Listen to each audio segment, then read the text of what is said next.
और सबसे पहले बात उत्तर प्रदेश की हम करेंगे तो कल एक निजी चैनल के कार्यक्रम के दौरान लखनऊ में हंगामा हो गया था स्वामी प्रसाद मौर्य और महंत राजू दास के बीच। और इसके बाद स्वामी प्रसाद मौर्य का बयान आया है। उन्होंने कहा कि तलवार से गर्दन काटने का बयान देने वालों ने हमला किया। कार्यक्रम में मौजूद हमला की साजिश रचने वाले थे और कार्यक्रम से पहले राजू दास ने ट्वीट कर धमकी भी दी थी। निजी चैनल के कर्मी और एंकर भी साजिश का हिस्सा हैं। धर्म की चादर ओढ़कर आतंकी साजिश रचे जा रहे हैं और स्वामी का मुंह काला करने वाले को 1 लाख का इनाम की बात कही जा रही है। कानपुर के धार्मिक संगठन ने ऐलान किया और जीव काटने वालों को मेरी अर्थी निकालने की बात कही है। सरकार की मौन स्वीकृति है इन अपराधियों को और सरकार ने इन पर कार्रवाई नहीं की। इसका मतलब भाजपा सरकार मेरी हत्या की साजिश में शामिल है। स्वामी प्रसाद मौर्य ने यह कहा है कल की इस घटना के बाद।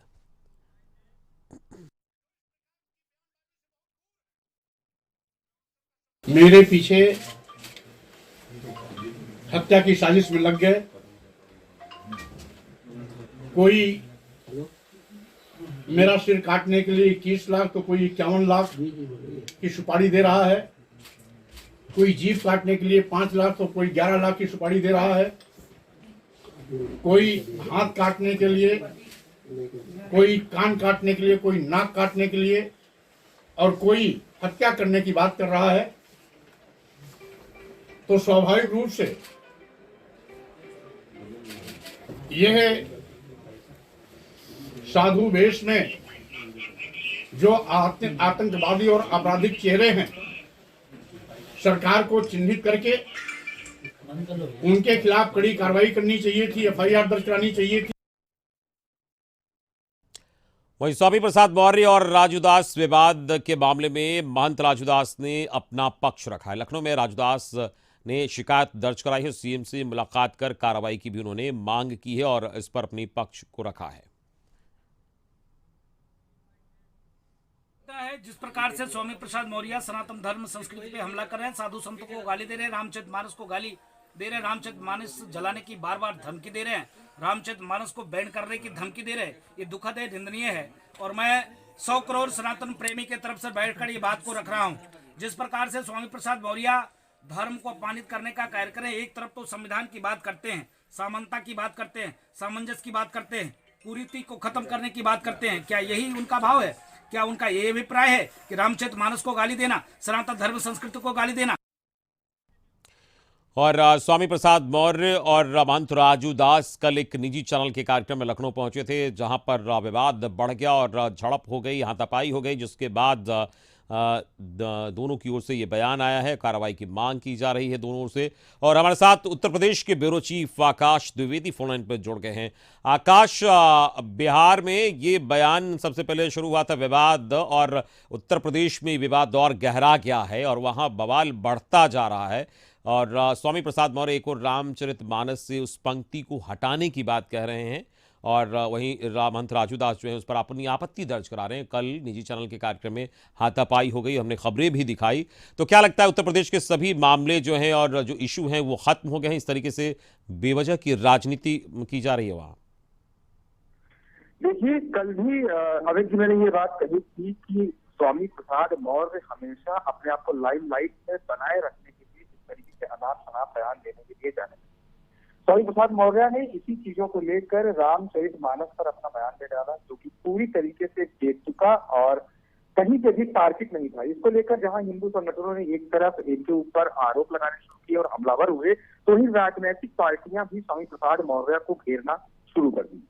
कल होटल ताज में एक कार्यक्रम के दौरान जहां महंत राजूदास और स्वामी प्रसाद मौर्य के बीच में झड़प की तस्वीरें सामने आई, हाथापाई हुई, इसके बाद सबसे पहले स्वामी प्रसाद मौर्य ने कमिश्नर लखनऊ को एक तहरीर देकर ये शिकायत दर्ज करवाई कि उनके ऊपर जानलेवा हमला महंत राजूदास की ओर से किया गया। तो वहीं राजूदास ने भी आज अपना पक्ष रखते हुए ये कहा है कि वो लखनऊ पुलिस से अपनी शिकायत दर्ज करवाएंगे कि स्वामी प्रसाद मौर्य ने उनके साथ मदद की है और उनके ईष्ट यानी आराध्य प्रभु श्री राम के ऊपर ये घोषित टिप्पणी संत समाज कतई नहीं बर्दाश्त करेगा। लेकिन वहीं का दूसरी तरफ इस पूरे घटना को जोड़कर देखा जाए तो एक दूसरी पार्टी जो 2022 के चुनाव में समाजवादी पार्टी के साथ मिलकर चुनाव लड़ रही थी, यानी कि ओम प्रकाश राजभर की सुहेलदेव भारतीय समाज पार्टी, उसके राष्ट्रीय अध्यक्ष ओम प्रकाश राजभर है, उनके पार्टी की ओर से एक बयान जारी करके कहा गया कि स्वामी प्रसाद मौर्य पूरी तरीके से अनर्गल कृत्य कर रहे हैं और तमाम तरीके की भ्रामक बातें कर रहे हैं। वहीं पर अखिलेश यादव को भी तंज कसते हुए उन्होंने ये कहा कि स्वामी प्रसाद मौर्य एक ऐसी पार्टी से आते हैं जो भगवा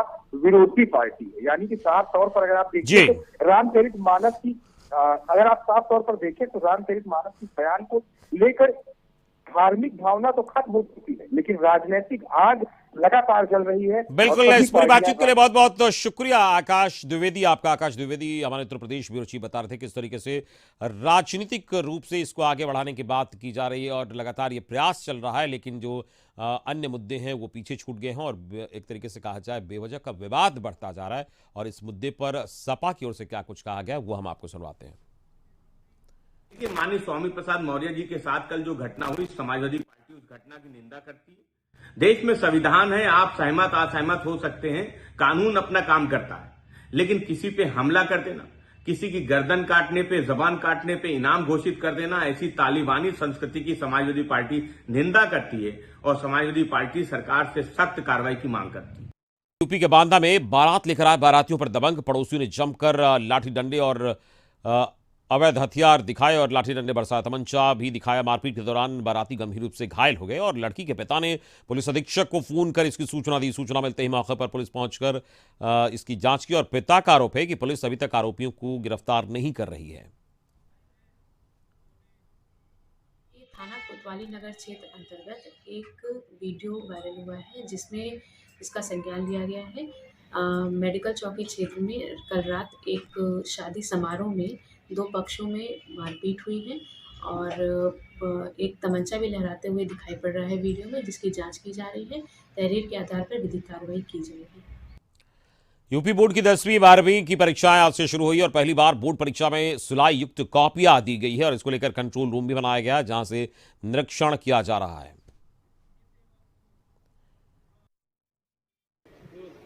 यूपी बोर्ड की परीक्षाएं शुरू हो चुकी हैं। आज पहला दिन है, 2 पालियों में परीक्षाएं रखी गई हैं और माध्यमिक शिक्षा निदेशालय में इसकी मॉनिटरिंग हेतु एक कंट्रोल रूम भी बनाया गया। तस्वीरें आपको दिखाएं अगर तो यहाँ पर ऑनलाइन मॉनिटरिंग हेतु जो है राज्य स्तरीय कंट्रोल रूम बनाया गया है ताकि ये जो है जितने भी यूपी में 75 ज़िले हैं उन तमाम ज़िलों में होने वाले जो परीक्षा केंद्र बने हैं वहाँ की मॉनिटरिंग करी जा सके।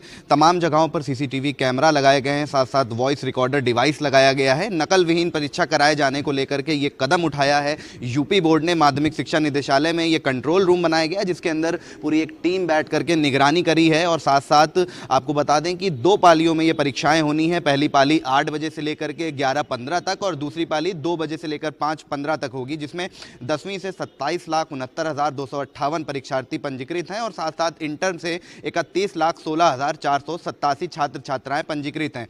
तो उत्तर प्रदेश के तमाम जो 75 जिले हैं उनमें 8,753 परीक्षा केंद्र बनाए गए हैं और साथ साथ अति संवेदनशील तरीके जो जगह हैं वहां पर STF की भी तैनाती कर दी गई है और बड़े पैमाने पर पुलिस फोर्स भी तैनात कर दिया गया है ताकि किसी भी तरीके की अराजकता ना फैल सके। तो नकलचियों पर लगाम लगाने के लिए उत्तर प्रदेश बोर्ड ने एक नई पहल शुरू करी है और मॉनिटरिंग हेतु स्ट्रांग रूम भी बनाए गए हैं। पहले ये स्ट्रांग रूम जो होते थे वो प्रिंसिपल रूम में रहते थे, लेकिन अब स्ट्रांग रूम अलग से तैयार किए गए हैं ताकि उसके ही अंदर जो परीक्षा के लिए वहां पे पत्र हैं और साथ साथ जो कॉपीज हैं उनको एक साथ इकट्ठा रखा जा सके। वीडियो जर्नलिस्ट दीपक के साथ अशर असरार, कशिश न्यूज, लखनऊ। उधर जनपद रायबरेली में लगातार नौनिहालों से मजदूरी कराने का कार्य दिख रहा है और आए दिन नौनिहालों को मजदूरी करते हुए वीडियो वायरल हो रहा है। रायबरेली में प्राथमिक विद्यालय के प्रभारी प्रधानाध्यापक ने बच्चों को मजदूरों की तरह काम लेते हुए रोड किनारे लगी PWD के ईंटों को बच्चों से चोरी करवा रहे थे। इस कारनामे को स्थानीय पत्रकार ने जैसे ही कैमरे में कैद किया, गुरुजी ने झल्ला कर पत्रकार से अभद्रता कर उसके मोबाइल छीन ली और ग्रामीणों के बीच बचाव के बाद मामला शांत हुआ। क्या नाम है आपका?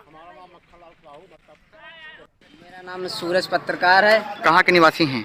मैं डी थाना क्षेत्र के दिलावरपुर का निवासी। कहाँ पर आए थे आज आप? आज मैं जो है कि 2023 का यूपी बोर्ड परीक्षा चल रहा था, तो इसी के सिलसिले में हम आज स्कूलों में निकले थे। तो रास्ते से गुजर रहा था तो ग्राम सभा एक मटका पड़ा, तो यहाँ पर PWD का ईंटा जो है प्राइमरी के अध्यापक जो है बच्चों से ईंटा चोरी करवा के जो है स्कूल के अंदर ले जा रहे थे। उसके बाद जब हमने ये देखा तो हमने वीडियो बनाना चालू किया। उसके बाद हमसे पूछे आप कौन है? हमने बोला मैं सूर्या टीवी का पत्रकार हूँ। और अब बात शिवरात्रि की। रायबरेली की में हर वर्ष इस बार भी महाशिवरात्रि का पर्व बड़ी धूमधाम से मनाया जाएगा, जिसको लेकर आज रायबरेली की विशाल चंदापुर कोठी मंदिर में एक प्रेस वार्ता रखी गई। उस वार्ता का उद्देश्य था कि शिव बारात को लेकर तैयारियां कर ली गई और 101 रुद्राभिषेक का कार्यक्रम होगा, 3 कन्याओं का विवाह भी कराया जाएगा और जनपद में पहली बार 12 घोड़ी आकर्षण के रूप में तांडव भी करते नजर आएंगे, क्योंकि 16 साल बाद जनपद रायबरेली में 12 घोड़ियों का आगमन होगा और सभी घोड़ी शिव बारात में विशाल तांडव करेंगे। चंदापुर कोठी का प्रांगण 8 फरवरी महाशिवरात्रि के दिन प्रातः 4 बजे से सबसे पहले मंदिर में जलाभिषेक होगा और उसके बाद भक्तगणों के लिए 11 बजे से जलाभिषेक शुरू होगा।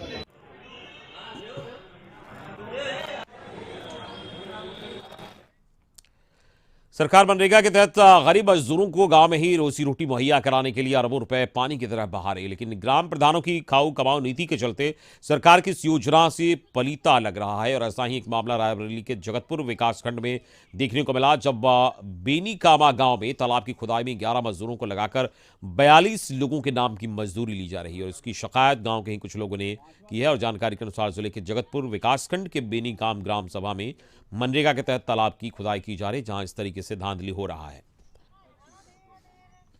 ये है सर कि तालाब की खुदाई हो रही है, ग्राम प्रधान के द्वारा तालाब की खुदाई करवाई जा रही है बेनीकामा ग्राम सभा में, जिसमें 42 श्रमिकों का नाम मास्टर रोल में निकाला गया है, जो कि 42 श्रमिक काम कर रहे हैं जिनकी डिमांड हुई है। और 42 में एक भी मजदूर, जिनका 42 का मास्टर रोल निकला है, एक भी मजदूर काम पर नहीं है।